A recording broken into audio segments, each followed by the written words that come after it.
오늘은 잘 아시는 것처럼 종려주일입니다. 예수님께서 십자가에 달리심으로 하나님의 뜻을 이루시기 위해서 예루살렘에 입성하신 날을 기념하기 위한 절기입니다. 종려나무 가지를 막 흔들며 겉옷을 그 예수님 오시는 낙이 타고 오시는 거기에다가 막 펼쳤죠. 그러면서 외칩니다. 다윗의 자손, 호산나 다윗의 자손, 찬송하리로다 이렇게 외쳤습니다. 스가랴서 9장 9절 말씀에 스가랴서 9장 9절 말씀에 그대로 이루어지는 것입니다. 어린 나귀를 타고 입성하시는 예수님을 향한 그 말씀이 이루어지는 것이죠. 성경에서 종려나무는 그 의와 아름다움 또 승리 이런 것들을 상징합니다. 여러분 잘 아시지만 호산나는 구원하다라는 뜻입니다. 호산나를 외치던 그 사람들이 5일 만에 죄송합니다. 5일 만에 예수님을 십자가에 못 박았습니다. 못 박으라고 소리치며 못 박게 되었죠. 이것이 바로 우리의 연약함입니다.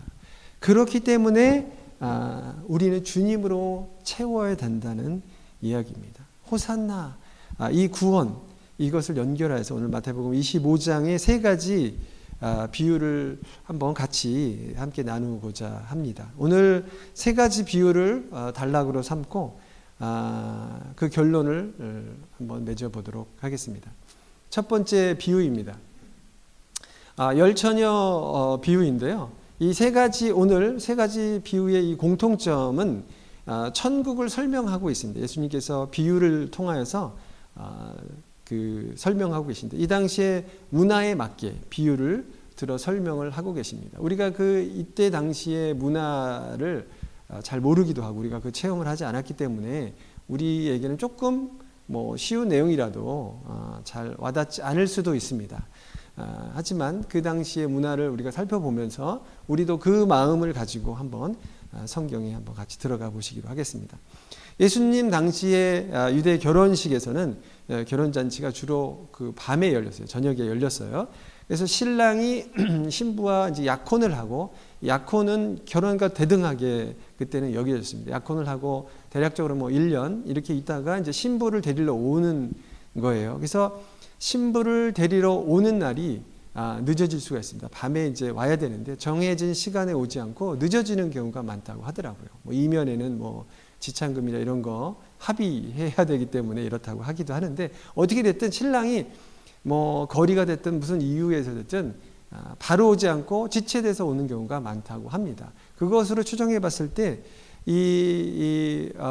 열처녀 비유에서 기름을 준비해야 된다라고 하는 것은 이미 다 알고 있는 사실이지만 기름을 잘 준비했던 15처녀와 그렇지 못한 5처녀로 이렇게 비유에서 극명하게 나눠지게 됩니다.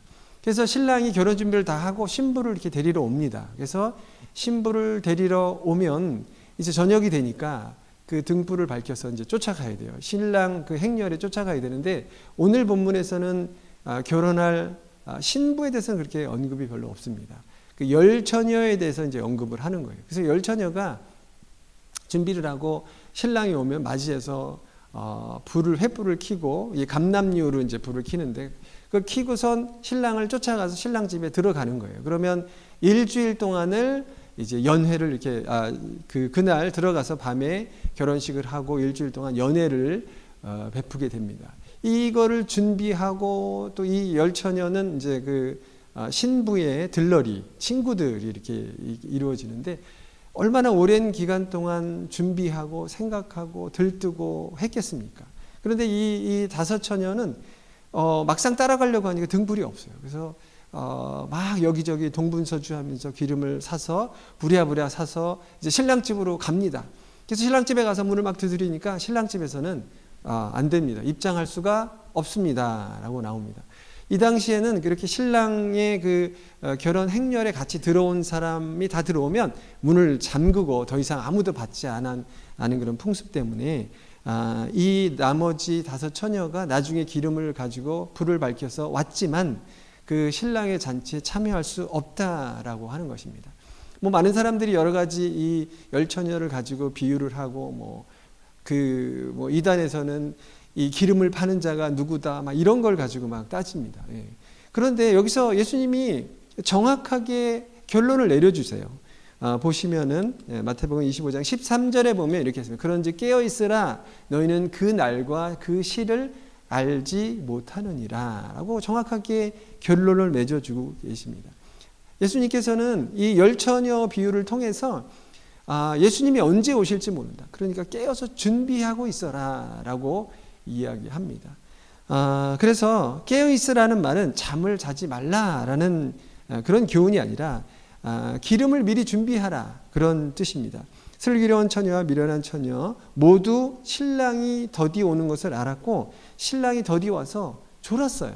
근데 이게 뭐 졸았다 안 졸았다 막 이런 얘기도 있는데 성경은 잠을 안 자고 깨어 있어서 라는 뜻이 아니라 기름을 모자라지 않게 잘 준비하라는 이야기입니다.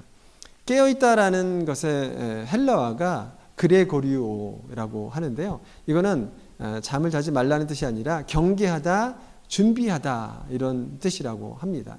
그래서 이 열처녀의 비유는 신랑 집으로 가기 위한 준비를 해야 되는데 그 준비 기간이 얼마인지는 모르지만 그 준비하는 그 자체를 이야기합니다. 자, 이것을 우리 삶으로 대입해 보면 예수님이 언제 오실지 몰라요. 그죠? 신랑은 예수님이고 열처녀는 우리 성도입니다. 그래서 하나님의 나라에 이제 결혼함으로 인해서 그 결혼잔치에 참여해야 될 우리, 천국잔치에 참여해야 될 우리가 어떻게 준비를 해야 되는가. 그 종말을 준비해야 되고 이 종말과 재림은 함께 오는 거죠. 종말이 있어야지 재림이 오기 때문에 이게 우리의 종말이 되었든 또 아니면 그 자연적 종말, 전 우주적 종말이 되었든 어떻게 됐든 종말을 맞이하게 되어 있습니다. 누구나 공평하게 종말이 있고 또 재림이 있습니다. 자, 우리의 종말, 여러분들은 잘 준비하고 계신가요? 저도 어제 많이 생각했습니다. 제가 잘 준비하고 있는지. 자, 그래서 이 기름을 뭐 뜻하는 보편적인 것이 뭐 성령 충만이다 이렇게 얘기하는데 뭐 그렇게 얘기하더라도 자, 우리가 성령 충만함으로 그럼 예수님 오시는 그날까지를 준비하고 있느냐로 우리가 한번 생각해 봐야 되겠습니다. 자, 주님, 우리가 주님 이 기름이 성령이다라고 했을 때 우리는 성령 충만함이다라고 생각하는데요. 맞습니다. 그럴 수도 있습니다. 자, 성령 충만함은 뭡니까? 성령이 내 안에서 잘 일하시면 되는 거예요. 성령이 잘 일하시기 위해서 우리가 성령의 통치를 잘 받아야 되겠죠. 그래서 그 성령의 통치를 받는 것은 주님의 뜻대로 사는 것입니다. 주님의 뜻대로 사는 것이 뭐예요? 예수님께서 이 세 가지 비유를 통해서 우리에게 알려주시고자 하는 것은 우리가 성령의 지배를 잘 받고 성령이 내 안에서 일을 잘 하시고 성령으로 사는 사람이 되어야 되는 건데 결국은 예수님이 이 땅에 오신 가장 큰 이유가 뭐예요? 우리를 구원하기 위해서 오신 겁니다. 그래서 그것을 통틀어서 우리의 복음이라고 하는데 그러면 우리가 기름을 준비한다라고 했을 때 우리는 복음적 삶을 제대로 살고 있느냐를 점검해야 봐야 될 것이고 우리는 이렇게 복음의 삶으로 이 땅을 준비해 나가야 되지 예수님 다시 오시는 그 날을 준비해야 된다라고 이야기하고 있는 것입니다. 자, 두 번째로 넘어가 보도록 하겠습니다. 두 번째는 달란트 비유예요. 뭐 잘 아시겠지만 우리는 달란트라고 하면은 어떤 생각을 먼저 하십니까? 달란트가 있으시네요. 우리 다임이가 달란트가 아주 있어요. 네, 피아노 치는 달란트가 있어요. 그죠? 우리는 이렇게 보통 일반적으로 얘기합니다. 뭐 찬양의 달란트, 장인호 형제님이 찬양의 달란트, 목사님은 말씀 전하시는 달란트, 뭐 이렇게 우리가 이야기들 많이를 하고 있습니다. 오늘 말씀에서 25장 15절에 이렇게 나와 있습니다. 각각 그 재능대로 사람들에게 금 5달란트, 2달란트, 1달란트를 주셨다라고 이야기하고 있습니다. 그래서 그 각 재능대로 뭔가를 주신 거예요. 그러니까 재능과 달란트는 사실 같지 않다라는 걸 우리가 유추해 볼 수가 있겠습니다. 누가복음 24장 49절에 보니까 이렇게 나와 있습니다. 볼지어다 내가 내 아버지께서 약속하신 것을 너희에게 보내리라. 너희는 위로부터 능력으로 입으실 때까지 이 성에서 머물라 하시니라. 능력이다라고 이야기했습니다. 여기서 사용하는 능력을 드나미스라고 하는데요. 우리 이어서 사도행전 1장 8절을 보니까 오직 성령이 너희에게 임하시면 너희가 권능을 받아 예루살렘과 온 유대와 사마리아와 땅 끝까지 이르러 내 증인이 되리라 하시느니라. 근데 여기서 권능도 듀나미스라고 같이 쓰는 것입니다. 그래서 아까 우리 읽었던 말씀에서 그 재능대로라고 했을 때 그 재능은 여기서 얘기하는 능력과 권능, 그 듀나미스랑 같은 단어를 쓰고 있습니다. 그래서 여기서 재능은 그 달란트가 분명 아니다라는 것을 우리가 유추해 볼 수가 있고요. 재능대로 달란트를 받은 것이에요. 자, 재능대로 받은 것인데 이 재능은 성령이 임하시면 권능을 받는 것과 같다라고 우리가 볼 수가 있겠죠. 달란트는 뭐냐 그러면 달란트는 주님의 소유예요. 주님이 갖고 계셨던 아마 전 재산이라고 이렇게 유추해 볼 수가 있겠습니다. 주인이 갖고 있었던 전 재산이에요. 그것을 먼 타국에 오랫동안 가야 되니까 종들에게 나누어 준 것입니다. 그래서 이것을 우리가 좀 바꿔서 생각해 보면, 자, 예수님께서 이 땅에서 이제 하나님 우편으로 가실 때에 우리에게 맡기셨어요. 뭘 맡기셨나요? 교회를 맡기셨고요. 그렇죠? 핏값으로 산 우리들을 맡기셨습니다. 그래서 이 땅에 오신 예수님의 가장 큰 이유가 뭐냐? 구원입니다. 이 구원을 이루는 도구가 바로 교회를 통해서이죠. 그 교회에 맡기신 것입니다. 이렇게 볼 때 또 우리는 교회의 본질이 뭐죠?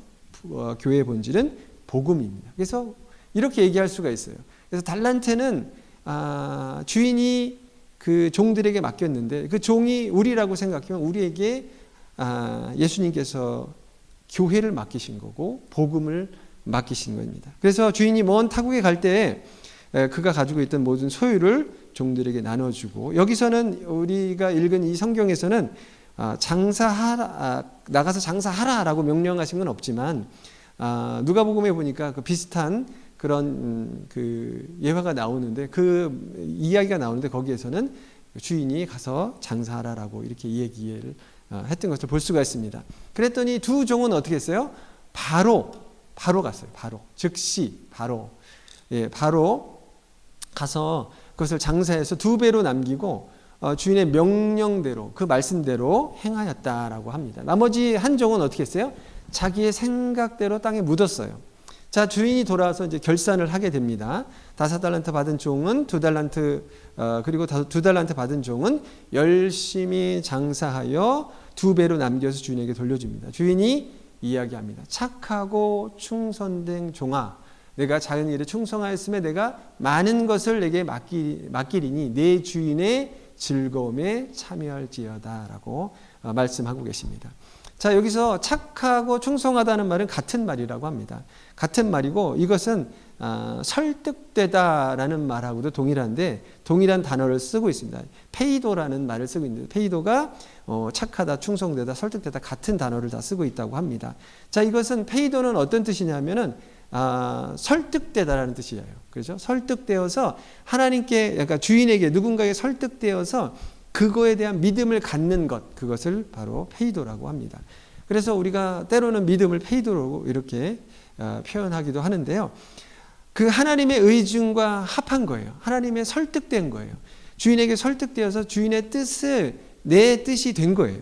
그래서 우리는 이것을 또 다른 말로 하면 믿음이라고 하면 우리가 내가 무언가를 내 마음대로 내 생각대로 그렇게 생각하고 되겠다라고 하는 것이 믿음이 아니라 그 주인의 생각과 마음에 우리가 조율된 거예요. 조율된 거. 그래서 다임이가 기타를 막 치고 있는데 장현애 형제님이 막 치다가 내 기타에 맞춰. 근데 키를 내 기타에 맞춰야지 이렇게 얘기하는 게 아니라 기준에 맞추는 거예요. 그래서 진리의 기준에 우리가 맞춰가는 거죠. 내가 진리가 아니기 때문에 우리는 너무나 변화무쌍한 진리가 아닌 존재이기 때문에 진리이신 하나님께 우리가 항상 조율해 나가야 되는 거예요. 그래서 여기에서 페이도 돼야 되는 거예요. 우리는 하나님께 늘 설득당해야 되는 거예요. 그래서 기도할 때 하나님을 설득하겠다고 저 들은 얘기지만 산에 가서 그 나무 뿌리가 뽑힐 때까지 기도했더니 하나님이 내 기도를 들어주셨다라고 하는 착각을 하는 사람들이 있어요. 그죠? 옛날에는 있었을 겁니다. 지금은 뭐 없을 것 같은데, 그게 내가 하나님을 설득한 게 아니에요. 내가 하나님을 설득한 게 아니라 내가 하나님께 설득되는 게 맞습니다. 네. 그래서 여기에서 보면 착하고 충성된 종아라는 것은 페이더입니다. 설득당한 거예요. 하나님께 설득당해서 내가 작은 일에 충성하였다라고 했습니다.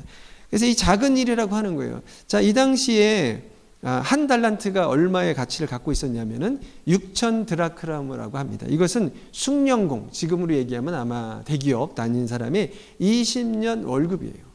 뭐 우리 지금에 좀 느낄 수 있도록 뭐 한 7억에서 한 10억 정도 되는 돈을 종이 받은 거예요.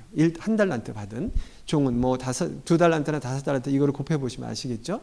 자, 그런데 종은 어떤 상태입니까? 자기의 재산이 없어요. 0이에요. 0. 영원의 소유권을 갖고 있던 사람이 10억이라는 어마어마한 돈을 받았어요. 그런데 그것을 말씀에 따라 즉시 나가서 장사를 하였던 것입니다. 두 종은. 근데 한 종은 어떻게 했어요? 나가서 자기 나름대로 자기의 생각대로 그렇게 땅에 묻었던 거예요. 자, 그래서 여기서 보는 작은 일이라고 하는 것은 아니 이렇게 큰 일을 했는데 어떻게 작은 일일까? 작은 이 세상에 이 땅에서 하는 모든 일은 저 천국에서 하는 것보다 무조건 다 작습니다. 그래서 하나님께서는 이 작은 일에 충성하였다. 이 땅에서의 우리가 믿음을 가지고 하나님을 따랐던 그것이 바로 큰 일, 앞으로의 우리가 할 큰 일, 천국에서의 할 일을 비교해서 얘기해 주고 계신 겁니다. 자, 그래서 한 달란트 받은 종은 땅에 묻었어요. 이 당시에는 이 비유를 얘기하신 거잖아요. 그래서 이 비유는 그 당시에 그 사람들의 풍습을 좀 알아야 되는 거죠. 문화를 알아야 되는 거죠. 이 당시에는 은행이 이렇게 잘 이렇게 형성되고 시스템이 잘 갖춰지지 않았기 때문에 돈이 생기거나 금은보가 생기면 어떻게 해요? 땅을 파고 묻었어요. 땅을 파고 묻었어요. 그래서 우리 주일학교에서도 불렀지만 있잖아요. 천국은 마치 뭐죠? 숨겨진 보화. 그래서 땅 팔고 냉장고 팔아갖고 그거를 사는 거예요. 그죠? 그 보화가 묻혀있는 그 땅을 사는 거와 같다라고 이야기했던 것을 우리가 알 수가 있습니다. 그래서 이 당시에는 어떤 금은 보화나 큰 돈이나 생기면 땅에 묻었어요. 그게 사회의 풍습이고 일반적인 생각입니다. 그래서 한 달란트 받은 종은 아주 자기의 최선의 방법을 택해서 땅에다 묻은 거죠. 그래서 2달란트 받은 종과 5달란트 받은 종은 그 일반적인 생각이 아니라 주인의 말씀을 따라서 했던 거죠. 그래서 이 1달란트 받은 종은 나름대로 세상에서 통용되고 보편적이고 최선의 방법이라고 세상에서 알려진 방법대로 땅에다 묻었습니다. 좀 극명하게 우리가 좀 알 수가 있을까요? 네. 두 종과 한 종의 행동에 대해서 우리가 알 수가 있습니다. 그리고 주인이 오셨을 때, 주인이 왔을 때 주인은 오해합니다. 굳은 사람, 나쁜 사람이라는 뜻이죠. 굳으세 이런 뜻이고, 심지 않은 데서 거둔다라는 것은 심지도 않고 가져가는 거예요. 빼앗는 거예요. 나쁜 사람이죠. 해치지도 않고 뭔가를 이렇게 흩어지고 이렇게 씨를 뿌리지도 않고 달라는 거예요. 그게 노략질이죠. 탈취하는 것입니다. 그래서 주인을 아주 악하게 보았던 거죠. 자, 주인이 와서 이렇게 이야기합니다. 악하고 게으른 종아라고 이야기를 합니다. 자, 여기서 악하다, 착하다 극명하게 비교가 되고 있는데, 여기서 악한 것은 하나님의 뜻에서 벗어난 거예요. 죄라고 할 때 죄, 그 타겟에서 벗어난 것, 비껴나간 것을 죄의 그 원어가 같이 쓰는 거랑 마찬가지로 여기서 악하다라고 하는 것은 하나님의 뜻에서 벗어난 거예요. 하나님의 형상에서 벗어난 것, 이것을 악한 것이다 라고 이야기합니다. 그럼 선한 것은 뭐예요? 하나님의 뜻에 합쳐진 거고 하나님의 뜻이 바로 선한 것입니다. 그리고 하나님의 형상을 따라 만들었을 때 바로 선하다라고 이야기하고 계십니다. 창세기에 보면 하나님께서 세상을 만드셨어요. 말씀으로 창조하시고 그 창조하신 다음에 뭐라고 이야기하셨냐면 좋았더라라고 얘기를 하셨습니다. 그리고 그 후에 아담을 창조하셨죠. 아담을 창조하고 뭐라고 하셨어요? 심히 좋았더라라고 얘기하고 계십니다. 그래서 하나님의 형상을 따라 만든 아담을 보고 심히 좋았다라고 얘기하고 계십니다. 여기서 좋았다라고 하는 얘기가 선하다라고 하는 얘기랑 동일한 단어를 쓰고 동일하다고 합니다. 그래서 이 선하다라고 하는 것은 아까도 우리가 제가 설명했지만 하나님의 뜻이 선한 거예요. 그리고 하나님의 뜻대로 사는 것이 선한 거고, 하나님의 아담을 만드셨을 때가 사람이 가장 선한 것이죠. 그게 하나님의 형상을 만든 그 자체이기 때문입니다. 그래서 하나님의 형상을 회복하는 것이 바로 우리가 선한 것입니다. 우리는 선과 악을 이야기할 때 자꾸 세상에서 이야기하는 도덕성을 이야기하는데, 우리 말씀에서는 선하다라고 하면 하나님의 뜻, 하나님의 형상이 바로 선한 것이고, 그 선한 것에서 벗어난 것이 악한 것입니다. 이 한 달란트 받은 종은 나름 세상의 풍습을 따라서, 하나님의 뜻에 벗어나서 세상을 풍습을 따라서 그렇게 열심히 한 거예요. 그런데 하나님 보시기에는 선하지 않은 것이죠. 악한 것이죠. 우리가 이 땅에 살면서 어느 때는 주님을 위해서 너무 열심히 뭔가를 합니다.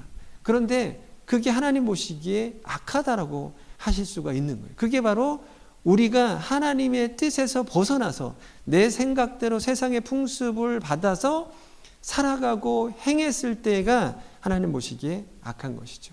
우리가 세상에서는 좀 모자라 보이고 좀 뭐라고 할까요? 부족해 보이지만 하나님의 뜻대로 살고 하나님의 형상을 회복하는 것이, 그것이 바로 가장 선한 길이고 선한 행동입니다.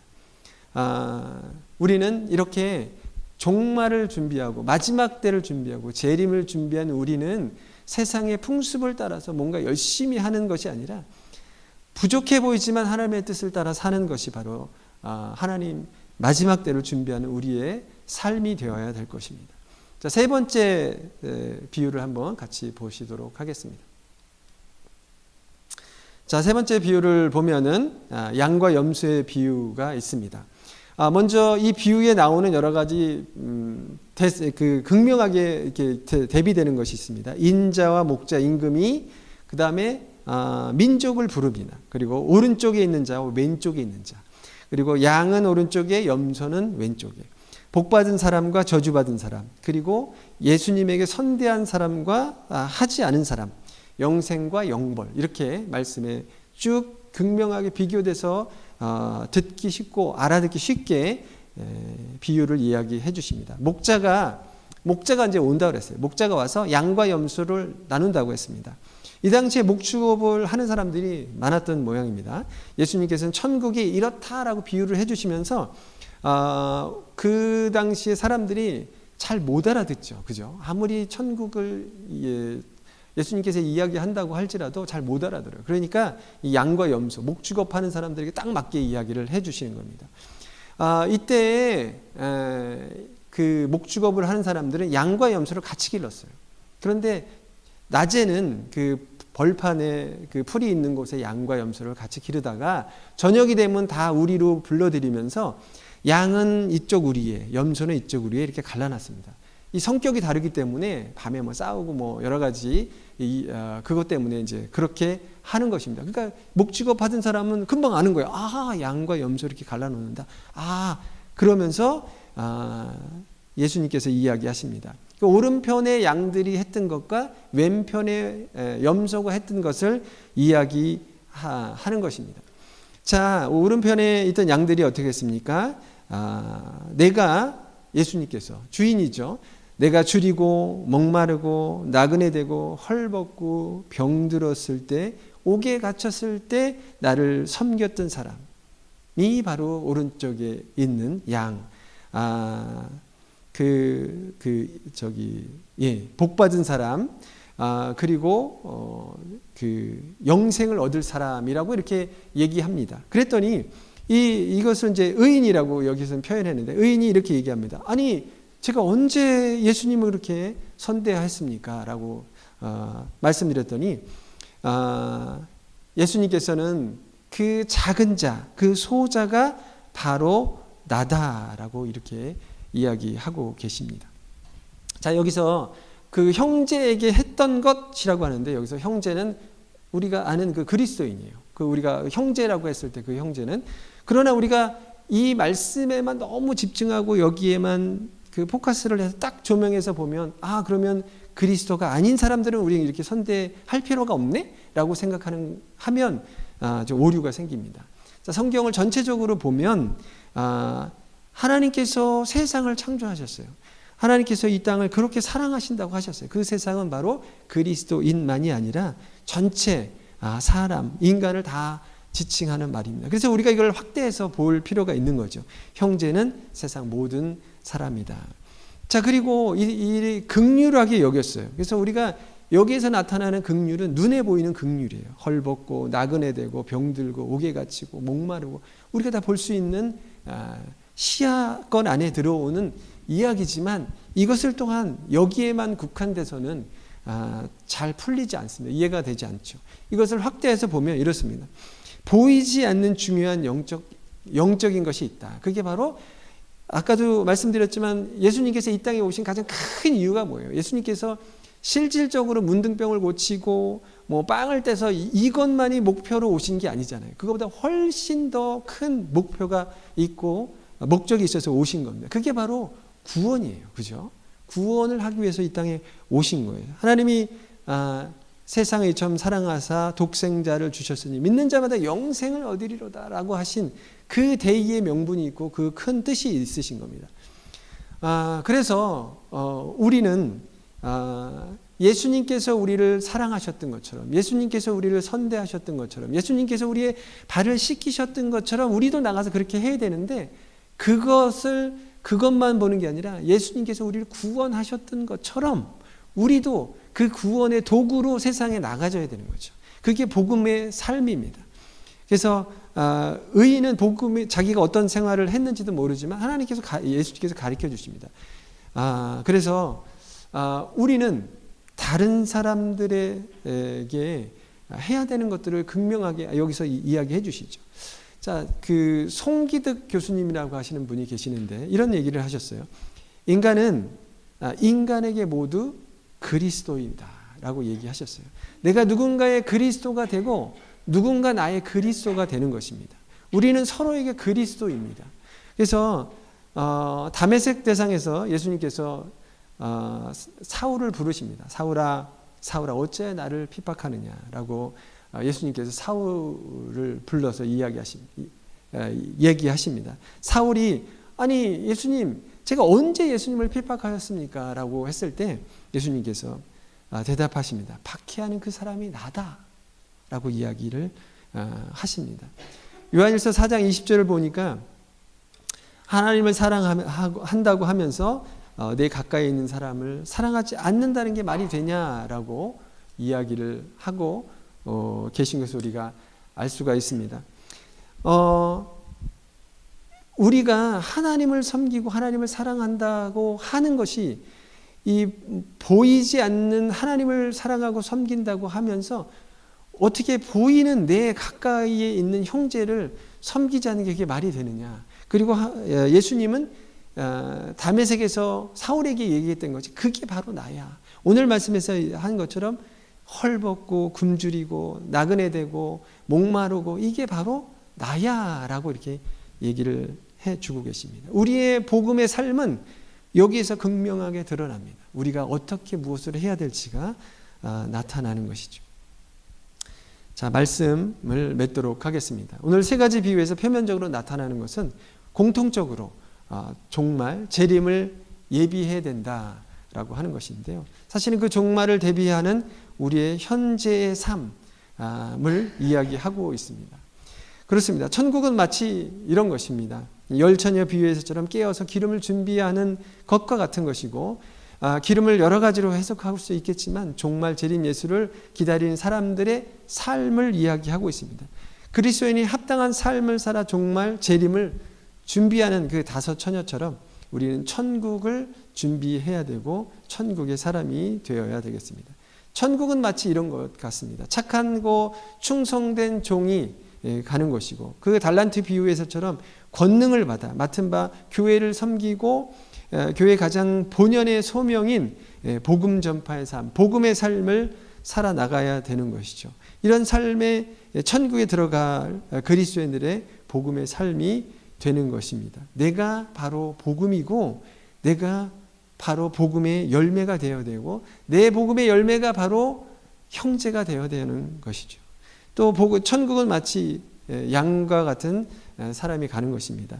양과 염소가 비유해서 주인이 와서 양과 염소를 구분한다고 하셨습니다.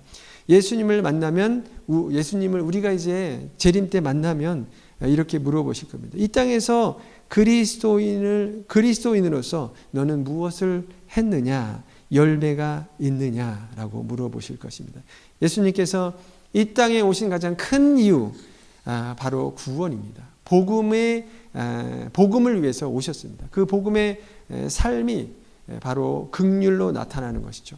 예수님께서 우리를 긍휼히 여기셨기 때문에 우리가 구원받을 수 있었던 것이고, 그 긍휼이 바로 하나님의 사랑입니다. 하나님이 이 땅을 이처럼 사랑하사라고 하신 것처럼 이 땅을 사랑하신 예수님이 그 땅을 바라보실 때 우리의 눈과 우리의 귀와 우리의 손과 우리의 발이 그 사랑하는 그 소자들에게, 영적인 소자들 또 육적인 소자들에게 우리의 눈과 발과 귀가 향해야 되는 것을 우리는 분명히 알고 있고, 그것이 바로 복음의 삶인 것입니다. 이 복음의 핵심은 큰 건물에서 나오지 않습니다. 큰 부자의 부에서 나오지 않습니다. 우리가 큰 일을 했다고 해서 그것들에서 복음이 나오는 것이 아닙니다. 사람들이 많이 모으는 맨파워가 있다고 해서 그게 복음이 아니죠. 초대교회에서 보면 번듯한 예배당도 없었습니다. 가난한 사람들이 모였어요. 그리고 많이도 안 모였습니다. 서너 사람이 모였습니다. 그들은 지극히 작은 자였습니다. 그리고 지극히 작은 자들이 모여서 지극히 작은 자들을 섬겼습니다. 예수님이 왕처럼 이 세상에 군림하여 오신 것이 아닙니다. 낮고 낮은 곳으로 예수님께서 이 땅에 오셨습니다. 예수님을 만나려면 우리도 지극히 낮아져야 되는 것입니다. 복음의 삶과 복음의 꽃은 낮은 곳에서 활짝 피어납니다. 천국은 마치 높은 것, 큰 것을 꿈꾸는 것이 아니라 낮은 곳에서 주님의 마음인 복음을 꿈꾸는 것입니다. 우리 모두 이러한 복음을 꿈꾸는 우리가 되었으면 합니다. 이러한 천국이 우리에게 도래되기를 간절히 기도합니다. 같이 기도하시겠습니다.